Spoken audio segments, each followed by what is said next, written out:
ஐந்து கரத்தோனை போற்றி, ஆணை முகத்தானை போற்றி, மூஷிக வாகனனை போற்றி, மூலப்பரம்பொருளை போற்றி, சித்தி புத்தி விநாயக பெருமானை போற்றி. குருவே சரணம். இணையத்தால் இணைமீது எங்களுக்கு வணக்கம். விருச்சிக ராசிக்கு குழந்தை பெறும் காலம் எப்போது? திருமணமாகி ஒரு வருஷத்துக்குள்ளே குழந்தை பிறக்கலை அப்படின்னாக்கா நம்மளை சுற்றி அந்த கேள்வி பில்டப் ஆக ஆரம்பிச்சிடும். எப்போ குழந்தை பிறக்கும், எப்போ பெற்றுக்குவீங்க, எப்போ பிறக்கும்னு கேட்டுக்கிட்டே இருப்பாங்க. குறிப்பாக பெண் வீட்டாரும் மாப்பிள்ளை வீட்டாரும் ரொம்ப ஆர்வமாக இருப்பாங்க. ஸோ அந்த காலத்தை நம்ம தெரிஞ்சிக்க முடியுமா ஜோதிடத்தின் மூலிமா? ஏன்னா இப்போ நவீன காலமாக ஆகிட்டதுனால ஃபெர்டிலிட்டி சென்டர்ஸ்லாம் ஒரு 20 வருஷத்துக்கு முன்னாடிலாம் அதிகமாக இல்லை. இப்போ நிறைய ஃபெர்டிலிட்டி சென்டர்ஸ் க்ரோத் ஆக ஆரம்பிச்சிருச்சு. அதுக்கு காலச்சூழ்நிலை தான் ஒரு காரணம். சரி, இதில் நம்ம இதை தெரிஞ்சுக்கிறதுனால நமக்கு என்ன பயன் அப்படின்னா, இப்போ ஒருத்தங்களுக்கு குழந்தை பெறக்கூடிய தகுதி இருக்குது அப்படின்னாக்கா அவங்களுக்கு எப்போ பிறக்கும் அப்படின்னா, அதாவது உடல் நலமெல்லாம் சரியாக தான் இருக்குது, எப்போ கிடைக்குங்கிறது தெரிஞ்சுக்கிட்டோம்னா அந்த டைம் வரைக்கும் நம்ம பேசாமல் இருக்கலாம். இப்போ நமக்கு பிறந்துடும் கிடச்சிரும் அப்படிங்கிறது தெரிஞ்சுக்கிட்டோம் அப்படின்னா. இன்னொன்று, உடல்நிலை சரியில்லை அப்படின்னா அதை ட்ரீட்மெண்ட் பண்ணி சரி பண்ணிக்கலாம். அது இப்போ ட்ரீட்மெண்ட் போகும்போது எப்போ போகலாம் அப்படிங்கிறது, இந்த ரெண்டு விஷயத்தையுமே பார்த்திங்கன்னா நம்ம இந்த வீடியோவில் சொல்கிறோம். ஒன்று, எனக்கு உடல்நிலை கோளாறு இருக்குது, ட்ரீட்மெண்ட் மூலமாக தான் குழந்தை பிறக்கும் அப்படிங்கிறவங்க தன்னோட, அதாவது பெண் ஜாதகத்தில் இருக்கக்கூடிய குரு மேலே ராகுவோ கேதுவோ ட்ராவல் ஆகக்கூடிய டைம், அந்த டைமில் ட்ரீட்மெண்ட் போனீங்க அப்படின்னா ஃபஸ்ட் அட்டம்ப்ட்லேயே உங்களுக்கு இந்த குழந்தை பாக்கியங்கிறது கிடைச்சிடும்.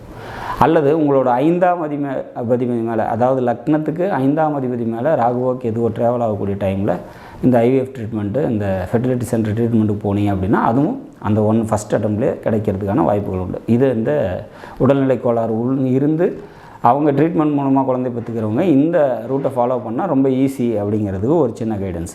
அடுத்தது, எனக்கு உடலெல்லாம் பிரச்சனை இல்லை, எல்லாமே நல்லா தான் இருக்குது, ஆனால் குழந்தை பாக்கியம் கிடைக்கல, எப்போ கிடைக்குன்ற குழப்பம். இதுக்கு நிறையா பரிகாரங்கள் செஞ்சுட்டேன், கோயிலுக்கு போயிட்டு வரேன், மன அழுத்தம் அதிகமாக இருக்குது, சுற்றி இருக்கிறவங்களோட டிப்ரெஷன் அதிகமாக இருக்குது, ஐவிஎஃப் ட்ரீட்மெண்ட்டுக்கு போகிறதுக்கு விருப்பம் இல்லை, அந்த மாதிரி இருக்கிறவங்களுக்கு என்ன செய்யலாம் அப்படின்னா, ராசியோட திரிகோணாதிபதி, விருச்சிக ராசிக்கு திரிகோணாதிபதி அப்படின்னு சொன்னால் செவ்வாய், குரு, சந்திரன், இவங்க தான் திரிகோணாதிபதி. இவங்க இந்த 3 பேரில் ஒருத்தர் புத்தி நடத்தினா உங்களுக்கு குழந்தை பெறும் காலம். அப்போ ஒவ்வொரு திசையிலையும் இவங்க புத்தி வந்துக்கிட்டு தான் இருக்கும். அப்போல்லாம் எனக்கு குழந்தை பிறகுதானா? அப்போல்லாம் பிறக்காது.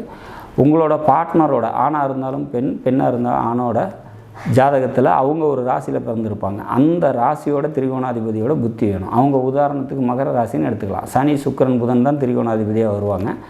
அவங்களுக்கு சனி புத்தி நடக்கும்போது இங்கே உங்களுக்கு சந்திரன் புத்தி இருக்குது அப்படின்னா அந்த டைம் குழந்தை பிறக்கக்கூடிய காலம். அல்லது அவங்களுக்கு சுக்கிரன் புத்தி நடக்கும்போது இங்கே உங்களுக்கு செவ்வாய் புத்தி நடக்குதுன்னா அது குழந்தை பிறக்கக்கூடிய காலம். அவங்களுக்கு புதன் புத்தி நடக்குது அப்படிங்கும்போது இங்கே உங்களுக்கு குரு புத்தி நடக்குது அப்படின்னா அது குழந்தை பெறக்கூடிய காலம். அல்லது இந்த ராசியோட திரிகோணாதிபதிகளோட சேர்ந்த பார்வை பெற்ற, சேர்க்கை பெற்ற, சாரம் பெற்ற கிரகங்கள் உங்களுக்கு புத்திர பாக்கியத்தை தரும். அது உங்களோட சார்ட்டை பார்த்தா தெரியும். மொத்தத்தில் ரொம்ப சிம்பிளாக சொல்லணும்னா, ராசியோட திரிகோணாதிபதிகளே உங்களுக்கு புத்திர பாக்கியத்தை தர வல்லவர்கள். அவங்க எப்போ புத்தியாக வராங்க அப்படிங்கும்போது அதை பார்த்து நம்ம குழந்தை பிறக்கும் காலத்தை முடிவு பண்ணிக்கலாம். இதில் ஒரே ஒரு ரூல் என்ன அப்படின்னா, உங்களோட பார்ட்னர் சார்ட்லேயும் திரிகோணாதிபதி புத்தி, ராசியோட திரிகோணாதிபதி புத்தி சேம் டைமில் நடக்கணும். அப்படி சேம் டைமில் நடந்தால் அது கண்டிப்பாக உங்களுக்கு குழந்தை பாக்கியத்தை கொடுக்கும். நாடும் நாட்டு மக்களும் நலமுடன் வாழ நவகிரகங்களை வேண்டி அமைகிறேன். நன்றி, வணக்கம்.